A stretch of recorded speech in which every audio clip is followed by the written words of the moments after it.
Assalamualaikum warahmatullahi wabarakatuh. Sahabat motivator Banua dimanapun Anda berada semuanya. Topik kita hari ini adalah tentang raport jadul lebih oke.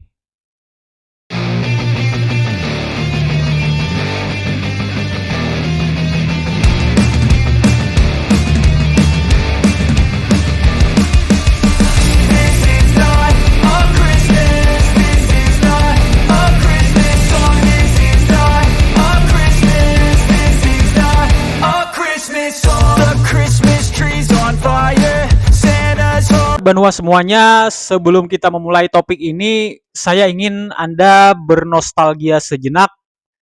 Coba pandangi gambar berikut ini. Nah, ini adalah raport kita zaman dulu.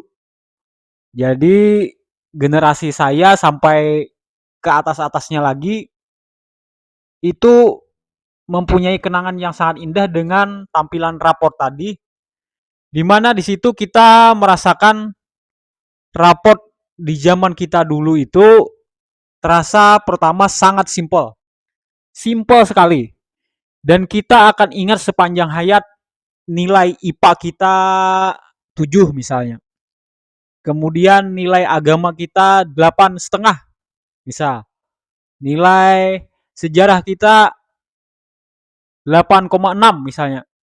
Sangat simpel dan kita sangat ingat dengan nilai-nilai itu, dan kita akan terbayang lagi wajah guru-guru kita. Bahkan suaranya mungkin masih terngiang-ngiang di telinga kita.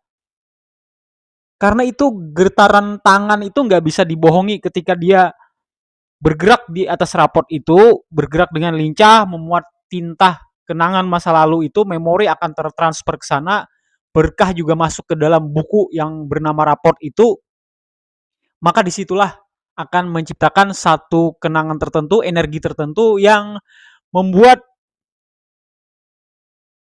yang kedua itu kelebihannya adalah raport itu menjadi terasa sangat orisinal. Dia natural sekali, lahir dari feeling, intuisi, dan penilaian objektif. Mungkin dari ulangan harian, ulangan akhir dari siswa tersebut terkumpul, keluarlah nilai berupa tulisan tangan guru kita itu. Orisinal. Itu yang kedua. Kemudian yang ketiga, seperti yang saya bilang tadi, itu akan menjadi sebuah kenangan indah, kenangan manis. Apalagi di situ ada simbol-simbol yang dibubuhkan oleh guru.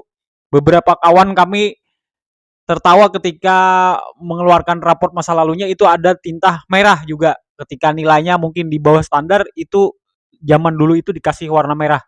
Walaupun mungkin itu agak sedikit bertentangan dengan teori pendidikan zaman sekarang, namun itu luar biasa, menjadi kenangan yang indah, memorable sekali. Nah, itulah gambaran tentang raport di zaman dulu.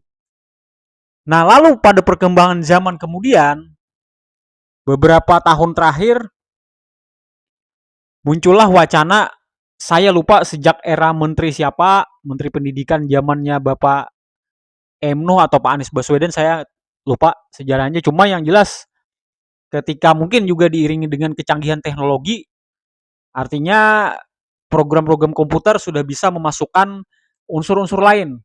Nah, jadi yang diinginkan oleh tokoh-tokoh pendidikan kita pada saat itu adalah memuat gimana caranya supaya aspek keterampilan juga bisa dimasukkan. Jadi capaian kompetensi yang diharapkan dari siswa itu bisa tersampaikan di dalam raport itu.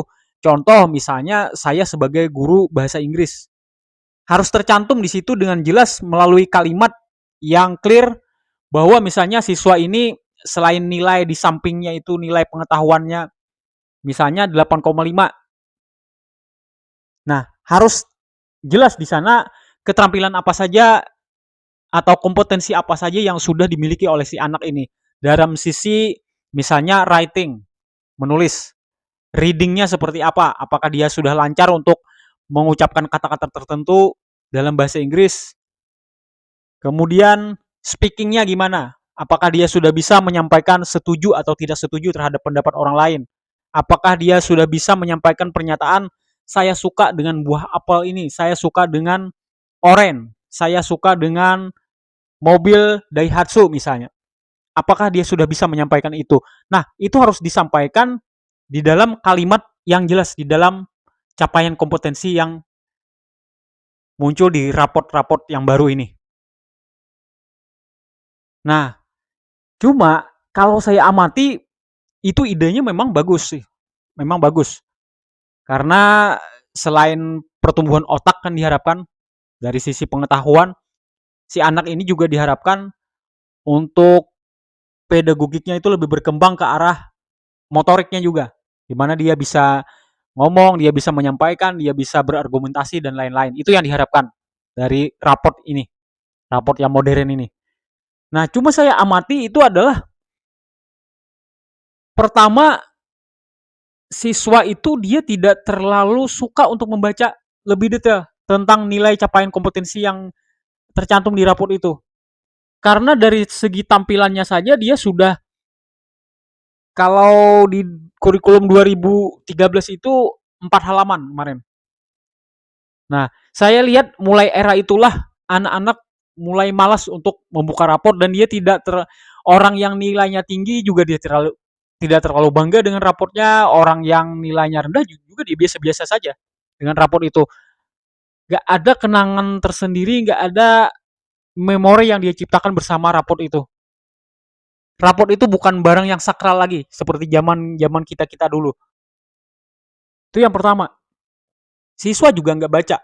Kemudian yang kedua, siswa itu dia jadi bingung dengan adanya dua kamar nilai itu, nilai keterampilan dan nilai pengetahuan. Dia merasa nilainya itu, oh kok saya misalnya rendah di sini di kamar yang sebelah sini, tapi di kamar sebelah sininya tinggi. Atau sebaliknya.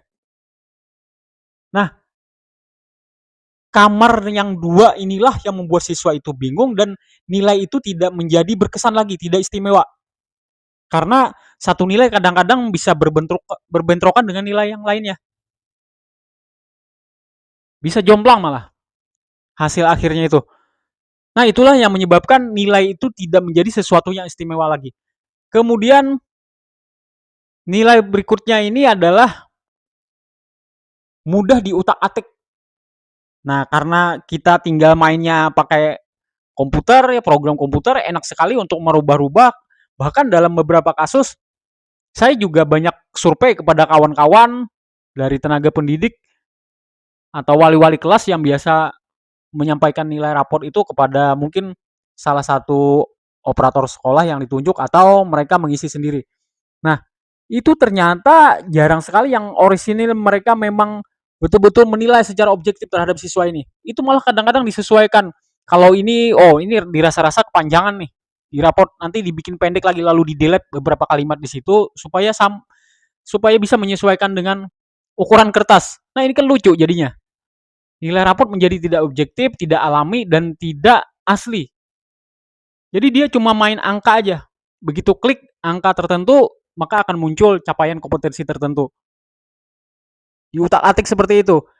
Nah, paling yang agak objektif itu dinilai pengetahuan biasanya karena memang guru berhadapan dengan nilai harian, nilai ujian akhir, dan juga guru biasanya akan memantau siapa siswa yang top di dalam satu kelas dan siapa yang siswa yang masih capaiannya agak rendah. Itu biasanya wali kelas lebih tahu tentang itu. Jadi boleh dikatakan untuk nilai pengetahuan biasanya agak objektif lah. Nah, tapi yang jadi persoalan adalah nilai pengetahuan nilai keterampilan ini sangat mudah untuk diutak-atik. Nah, itu kesimpulan yang bisa saya dapatkan dari survei kepada kawan-kawan dan juga diskusi, dan ini juga banyak menjadi keluhan orang tua siswa. Jangan sampai nanti anak-anak kita berikutnya, generasi berikutnya, mereka sudah nggak tahu lagi raport di zaman dulu seperti apa. Mereka tidak tahu betapa indahnya ketika ada pesan dan kesan. Nah, biasanya ada pesan dan kesan kan dari wali, dan itu akan menjadi kenangan seumur hidup. Tingkatkan lagi belajarmu ya nak, atau pertahankan nilai yang sudah ada.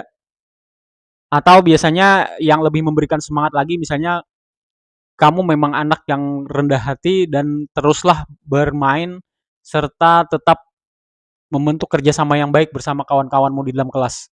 Nah, itu luar biasa buat anak dampaknya, apalagi ditulis dengan tulisan tangan. dan itu tidak akan tergantikan oleh apapun seumur hidup anak.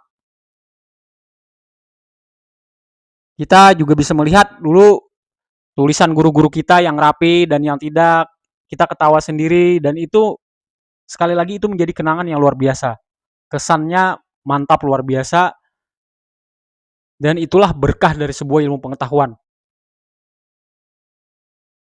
Jadi jangan sampai teknologi ini membuat sesuatu itu tidak natural lagi, tidak alami, dan kita menjadi rasa kekurangan berkah di dalam pendidikan kita yang baru-baru ini. Nah, kalau saya melihat di tampilan raport 2022 itu sejak 1 tahun yang lalu atau 8 bulanan lah, saya perhatikan yang muncul itu kemarin sudah sangat bagus sebenarnya, sudah ada semangat untuk mengembalikan ke zaman dulu lagi, walaupun memang serba komputer, cuma dia hanya 2 lembar. Itu 1 tahun yang lalu. Rencana seperti itu ada 2 lembar, dan ini saya sambut dengan sangat baik sekali, sangat antusias dengan ide seperti itu. Tapi tidak tahu entah kenapa ketika pembagian raport yang baru-baru tadi, saya juga cek kepada teman-teman yang lain, ternyata tampilannya masih 4 lembar, masih ribet, masih ada capaian kompetensi di situ yang membuat nilai kita masih 2 kamar seperti yang dulu. Nah, saya tidak tahu ini ide dari siapa lagi untuk mengembalikan seperti kurikulum 2013 lagi. Nah, mudah-mudahan video yang tampaknya mengamati hal yang sepele, kelihatannya tidak menjadi masalah besar, tapi insya Allah semangatnya luar biasa, dan kalau memang berhasil kita terapkan kepada anak didik kita, pada dunia pendidikan kita, insya Allah pendidikan kita akan menjadi lebih berkesan buat anak dengan memakai metode tradisional orang-orang tua kita dulu. Semoga bermanfaat. Billahi taufiq wal hidayah. Wassalamualaikum warahmatullahi wabarakatuh.